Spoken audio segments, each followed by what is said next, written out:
اور ان ایام میں تقریباً ہر محراب و ممبر سے تذکرہ خلیل حضرت ابراہیم خلیل اللہ علیہ السلام کے ذکر خیر کی صدائیں بلند ہوتی ہیں، کیونکہ آپ کی ساری زندگی پوری ملت اسلامیہ کے لیے مشعل راہ ہے۔ آپ کی زندگی کا ہر پہلو اور ہر کونا خالق و مالک کی اطاعت اور فرما برداری کا آئینہ دار نظر آتا ہے کہ محبوب نے جو چیز بھی طلب فرمائی آپ نے فوراً کو قربان کر دی، حتیٰ کہ جان، مال، اولاد، وطن سب کچھ اس محسن حقیقی کے حکم پہ فدا کر دی۔ اور ایسا کیوں نہ ہوتا؟ اللہ کے خلیل تھے، خلیل ہوتا ہی جانی دوست ہے۔ خلیل جانی دوست کو کہتے ہیں، جگری یار کو کہتے ہیں، اور جانی دوست اور جگری یار کو ہوتا ہے جو محبوب پہ سب کچھ نثار کر دے گا۔ سبحان اللہ۔ اور پھر میرے رب کو یہ اثار اور قربانی ایسی پسند آئی کہ قیامت تک اس کو یادگار قائم فرما دیا۔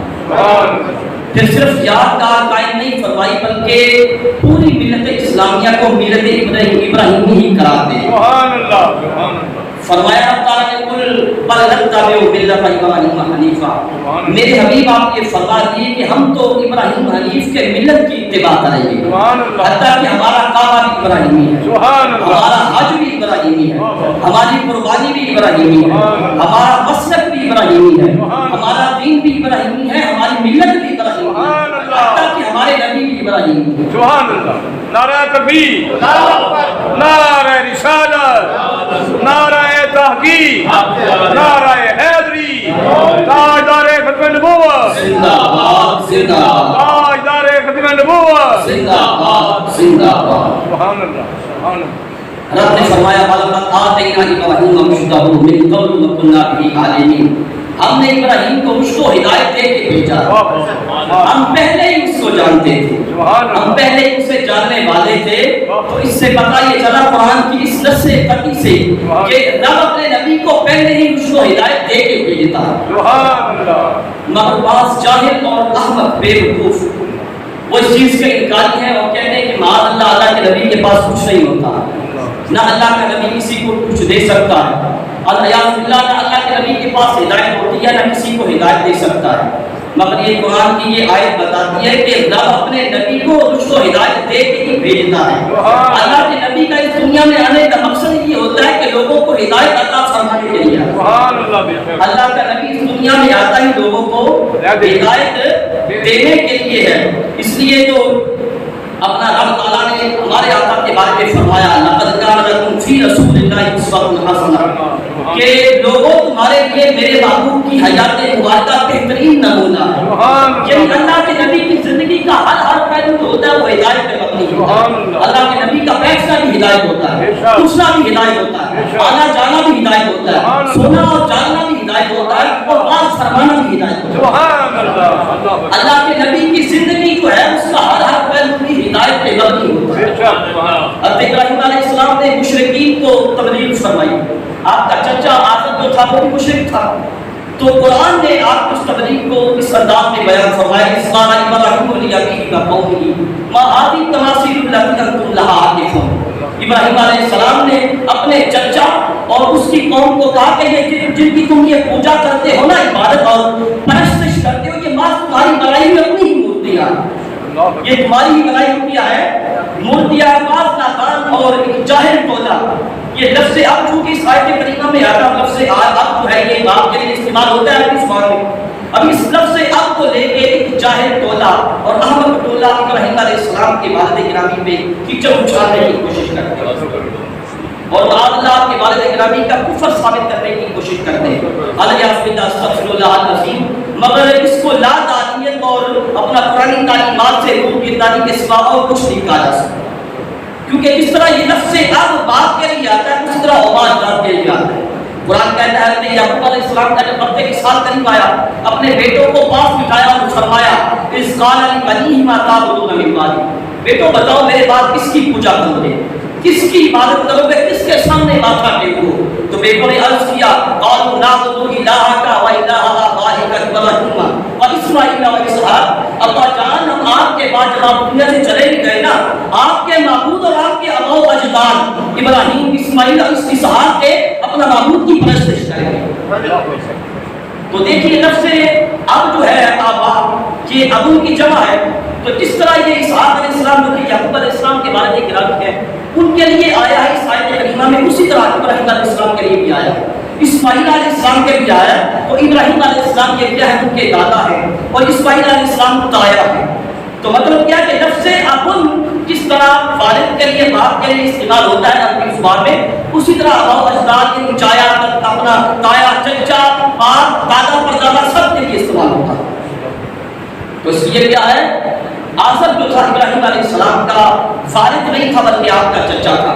مؤرخین نے آپ کے والد گرامی کا نام لکھا ہے طارق، کہ ابراہیم علیہ السلام کے والد گرامی کا نام طارق تھا، آزر آپ کا کیا ہے چچا۔ قرآن کریم میں دوسرے مقام پہ اس قال ابراہیم لابیہ آزر تتخذ اصناما آلیہ، ابراہیم علیہ السلام نے اپنے چچا آزر کو کہا کہ یہ کیا تم ان مورتیوں کو بتوں کو اپنا الہ بناتے ہو، ان کی پوجا کرتے ہو؟ آزر کیا ہے یہ ابراہیم علیہ السلام کا باپ نہیں تھا، کیا تھا چچا تھا، اور پھر کیا اعلیٰ درجے کا یہ بت صاف بھی تھا، بت فروش بھی تھا، یعنی یہ خود بت بناتا بھی تھا، گھڑتا بھی تھا، بت بیچتا بھی تھا۔ یہ عجیب تماشا ہے، عجیب تماشا ہے، خود بت بناتا بھی ہے، گھڑتا ہے، بیچتا بھی ہے، پھر ان کے سامنے ماتھا بھی ٹیکتا ہے، ان کی پوجا بھی کرتا ہے، پرستش بھی کرتا ہے۔ کیسے خدا ہے؟ حالانکہ خدا وہ ہے وہ کسی کا محتاج نہیں، جس کو کسی کی محتاجی نہیں، کسی کی ضرورت نہیں، وہ خود تھا، خود ہے، خود رہے گا۔ مگر مشرکین کے جو خدا ہے وہ اپنے وجود میں بھی، یعنی اپنے بننے میں بھی مشرکین کے محتاج ہے۔ ان مشرکین کے بنانے سے کیا ہے ان کو وجود ملتا ہے، کہ کیسے کیا ہے خدا ہے؟ خدا تو وہ ہے جو ساری کائنات کا بنانے والا،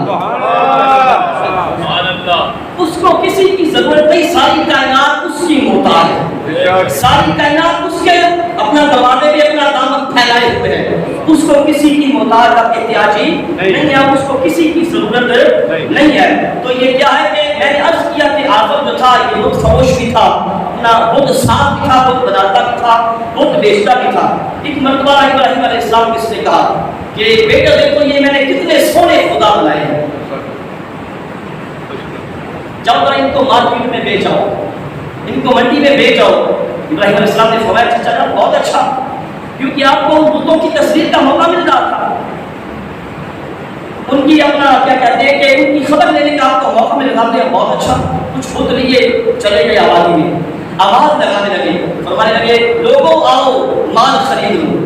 اللہ کے نبی کی آواز تھی، اللہ کے نبی کی آواز لوگوں کے کانوں میں پڑی، بہت سارے لوگ پایا، آپ نے پوچھا کہ بتائیے وہ کون سا مال ہے، اس کی تعریف کیا ہے؟ آپ نے فرمایا من یشتری ما لا ینفع ولا یضر، کون ہے جو ایسا مال خریدے گا جو نہ نفع دیتا ہے نہ نقصان دیتا ہے، جو نہ نفع دیتا ہے اور نہ ہی نقصان دیتا ہے۔ ابراہیم علیہ السلام نے کس کے لیے یہ کہا تھا؟ جو نہ نفع دیتا ہے نہ نقصان دیتا ہے، کس کے لیے کہا تھا؟ توجہ سب کی بتوں کے لیے۔ آپ نے کہا کہ کون ہے جو ایسا مال خریدے جو نہ نفع دیتا ہے نہ نقصان دیتا ہے؟ لوگوں نے کہا حضرت ایسا مال کسی کو خریدنے کی ضرورت کیا ہے؟ آپ آگے تشریف لے جائیں، اس مال کو کوئی نہیں خریدے گا، اسے اس کا خریدار کوئی نہیں، یہاں کوئی نہیں اس کو خریدے گا۔ آپ اگلے محلے تشریف لے جائیں، آپ آگ سے آگے چلے اگلے محلے تشریف لیں گے، پھر آواز لگائی لوگوں آؤ مال خریدو۔ لوگ پھر اللہ کے نبی کی آواز سن کے باہر نکل آئے، لوگوں نے پوچھا کہ بتائیے حضرت وہ کون سا مال ہے، اس کی تعریف کیا؟ آپ نے پھر فرمایا من یشتری ما لا یسمع ولا یبصر، کون ہے جو ایسا مال خریدے جو نہ سنتا ہے نہ دیکھتا ہے، جو نہ سنتا ہے نہ ہی دیکھتا ہے۔ ابراہیم علیہ السلام نے ان بتوں کے بارے میں یہ کہا تھا، مگر ایک جاہل ٹولا آج کسی طرح کی قرآن کی آیات لے کے ان کو اللہ کے بندوں میں چسپاں کرنا چاہتا ہے، انبیاء کرام اور اولیاء کرام پہ ان کو چسپاں کرنا چاہتا ہے، اور کہتے ہیں کہ معاذ اللہ یہ نہ سنتے ہیں نہ یہ دیکھتے ہیں نہ یہ نفع پہنچاتے ہیں نہ نقصان پہنچاتے ہیں۔ مگر آؤ آپ کو بتاؤں کہ اللہ کے پیارے کا نفع دیتے ہیں یا نہیں دیتے، اللہ کے پیارے سنتے ہیں یا نہیں سنتے۔ حضرت امام سفیان نے کو یا رضی اللہ تعالیٰ عنہ فرماتے، آپ کو یاد کر فرماتے ان ذکر الصالحین تنزل الملائکہ، آپ نظر رکھنا، آپ فرماتے ہیں کہ جہاں پہ اولیاء کرام کا صالحین کا ذکر ہوتا ہے نا وہاں پہ اللہ کی رحمت کا نزول ہوتا ہے۔ سبحان اللہ۔ امام سفیان نے کو یا فرماتے ہیں جہاں اللہ کے نیک بندوں کا ذکر ہوتا ہے وہاں نزول رحمت ہوتا ہے، وہاں پہ رحمت نازل ہوتی ہے۔ تو ہم بھی اللہ کے پیاروں کا ذکر کر رہے ہیں، اللہ اکبر، اللہ کے پیاروں کا ذکر کر رہے ہیں یا نہیں؟ کر رہے ہیں۔ تو پھر اللہ کی رحمت کا نزول ہو رہا ہے یا بے نہیں؟ شک۔ اب یہ آپ کی مرضی، آپ جھولیاں بھر کے لے جائیں یا خالی جھولیاں لے کے چلیں گے؟ اس لیے اس ذکر کو اس طرح کرنا ہے کہ آئے تھے جھولیاں خالی لے گئے، لیکن جب واپس جائے تو جھولیاں بھر کے جائیں۔ سبحان اللہ۔ پھر جہاں پہ نیک بندوں کا ذکر ہو، اللہ کے محبوبوں کا ذکر ہو، وہاں پہ رحمت نازل ہوتی ہے۔ تو جہاں اللہ کے پیارے خود بیٹھے ہیں، جہاں خود اللہ کے پیارے محبوب اپنا موجود ہو اور جلوہ کرو، وہاں رحمتوں کا عالم کیا ہو؟ سبحان اللہ، وہ اللہ کی رحمتیں کیسے برستی ہوں گی؟ سبحان اللہ، بریلی کے تاجدار امام اہل سنت، امام عشق و محبت، امام محمد رضا خان صاحب بریلی رضی اللہ تعالیٰ عنہ، آپ اپنے ملفوظات میں فرماتے ہیں کہ میں نے ایک مرتبہ حضرت میاں صاحب قبلہ قدس سرہ العزیز کو سنا، آپ یہ فرما رہے تھے کہ ایک شخص اللہ کے کسی ولی کے مزار کے قریب میں اپنا قرب میں دفن کیا ہوا تھا، قریب کہیں دفن کیا ہوا تھا کسی مردے کو، کہتے ہیں اس کی قبر کھل گئی، اندر سے لاش بھی نظر آنے لگی، دیکھنے والوں نے دیکھا کہ اس کی لاش کے ساتھ دو گلاب کی شاخیں لپٹی ہوئی ہیں اور اس کے ناک کے سوراخوں پہ گلاب کے دو پھول رکھے ہوئے ہیں۔ اب اس کے جو لواحقین تھے انہوں نے یہ سمجھا کہ شاید پانی کی وجہ سے قبر کھل گئی ہے، پانی بڑا قبر کھل گئی، انہوں نے کہیں اور اس کو دفن کر دیا، دوسرے مقام پہ قبر کھودی اور وہاں دفن کر دیا۔ اب دیکھا کہ وہی جو دو شاخیں گلاب کی نظر آ رہی تھی، ناک پہ جو دو گلاب کے پھول نظر آ رہے تھے، وہ جو شاخیں کی حقیقت میں تو بہت بڑے اژدہے تھے، بہت بڑے سانپ تھے، اور ناک کے سوراخوں پہ وہ جو دو پھول نظر آ رہے تھے وہ ان اژدہوں کے پھن تھے جن کے ساتھ وہ اس کے چہرے کو وہ نوچ رہے تھے۔ دیکھ کے بڑے حیران ہوئے، کسی اہل دل سے یہ واقعہ بیان کیا، اس نے یہ بتایا کہ حقیقت میں یہ سانپ ہی تھے، یہ اژدہے تھے جنہیں تم اپنا گلاب کی دو شاخیں دیکھ رہے تھے اور جن کو تم دو پھول دیکھ رہے تھے، یہ ان سانپوں کے پھن تھے، حقیقت میں ایسا ہی تھا، لیکن اللہ کے ولی کے قریب دفن کیا ہوا تھا تو اس کا عذاب جو تھا وہ رحمت میں بدل گیا تھا، عذاب رحمت میں بدل گیا، اور وہ دو جو شاخیں تھیں وہ اپنا جو دو اژدہے تھے وہ گلاب کی دو شاخیں بن گئی، ان کے پھن جو ہیں گلاب کے دو پھول بن گئے۔ تو اس لیے اگر اس کا بھلا چاہتے ہو تو وہیں پہ لے جاؤ، اس کو وہیں دفن کرو۔ کیا ہے؟ ہاں جی، اس کو وہیں پہ دفن کر دو جہاں پہ پہلے دفن کیا ہوتا، اللہ کے مقبول بندے کے قرب میں دفن کیا ہوتا، وہیں لے جاؤ، وہاں سے نکالا، پھر وہاں پہ لائے، پھر وہی جو دو سانپ تھے وہ گلاب کی شاخیں بن گئے اور ان کے پھن جو ہے گلاب کے دو پھول بن گئے۔ پھر یہ شان ہے خدمت گاروں کی، سردار کا عالم کیا ہو، یہ شان ہے خدمت گاروں کی، سردار کا عالم کیا ہوگا۔ اس مدینے والے آقا کے غلاموں کی یہ شان ہے، جن کے غلاموں کے قرب میں کوئی آ جاتا ہے تو اس کا عذاب رحمت میں بدل جاتا ہے، تو آقا کی شان کا عالم کیا ہوگا۔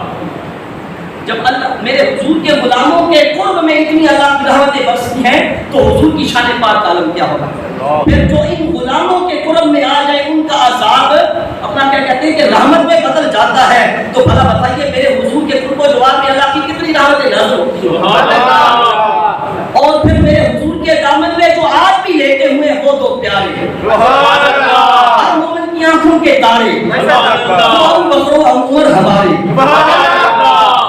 ان میں اللہ کی کتنی رحمتیں نازل ہو رہی ہیں۔ ان غلاموں کے قرب میں کوئی آ جائے گناہ گار ہو، اس کا عذاب رحمت میں بدل جاتا ہے۔ ان پیاروں کو تو میرے حضور نے اس زندگی میں ہی جنت کی بشارت عطا فرما دی، اور ان پیاروں کو تو میرے حضور نے خود جنت کی سرحدیں عطا فرمائی تھی، تو ان پیاروں پہ آج اللہ کی کتنی رحمت